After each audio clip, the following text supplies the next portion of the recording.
Penguin Random House Audio presenta Perdidas en el bosque, de Margaret Atwood.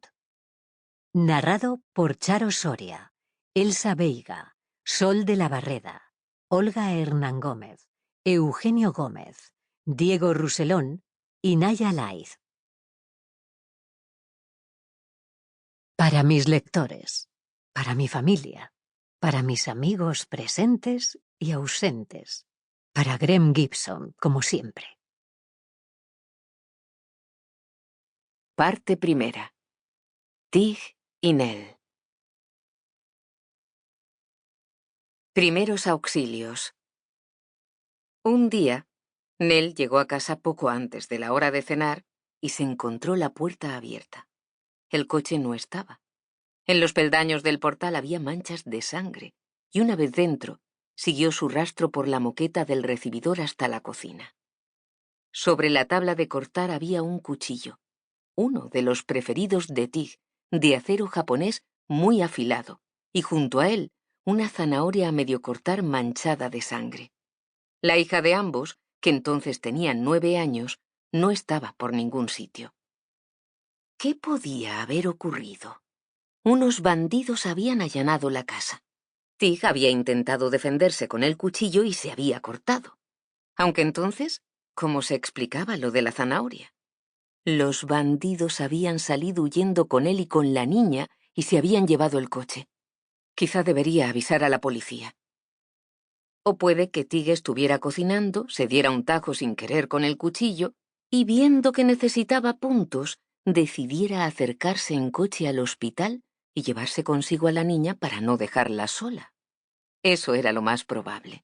Seguramente, con las prisas no se le había ocurrido dejar una nota. Nell sacó el limpiador de moquetas y roció con el spray las manchas de sangre. Una vez secas sería mucho más difícil quitarlas. Luego limpió con una bayeta la sangre del suelo de la cocina. Y tras un momento de reflexión, también la de la zanahoria. Estaba perfecta. ¿Para qué desperdiciarla? Transcurrió el tiempo.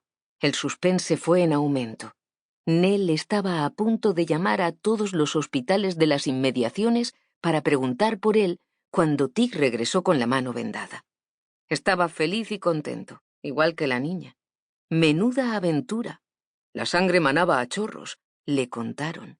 El trapo de cocina con el que Tig se había vendado el corte había quedado empapado. Sí, conducir había tenido su dificultad, reconoció. No dijo su riesgo, pero no iba a quedarse esperando a un taxi. Se las había ingeniado para hacerlo con una sola mano, porque la otra había tenido que llevarla en alto. La sangre le resbalaba por el codo. Ya en el hospital, lo habían cosido a toda prisa porque estaba poniéndolo todo perdido. Pero en fin, ya estaban de vuelta. Menos mal que no se había seccionado una arteria, porque eso ya hubiera sido otra historia. Y efectivamente, fue otra historia la que Tig le contó a Nell un poco más tarde. Ese arrojo suyo había sido pura pantomima. No había querido asustar a la niña y además estaba preocupado por si la hemorragia iba en aumento y le daba un síncope, porque entonces, ¿qué? Necesito un trago, dijo Tig. Yo también, dijo ella. Podemos hacer unos huevos revueltos. Lo que fuera que él tuviera pensado preparar con aquella zanahoria quedaba descartado. El trapo de cocina había vuelto a casa metido en una bolsa de plástico. Estaba de un rojo brillante, aunque ya empezaba a oscurecerse por los bordes. Nell lo metió en remojo con agua fría, que era el mejor método para quitar las manchas de sangre de los tejidos. Pero, ¿qué habría hecho yo de haber estado presente?, se preguntó. ¿Ponerle una tirita? No, no habría bastado. ¿Hacerle un torniquete? En las Girl Scouts le habían explicado muy sucintamente cómo se hacían. También habían tratado los esguinces de muñeca.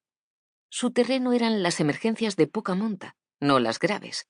Las graves eran cosa de Tig.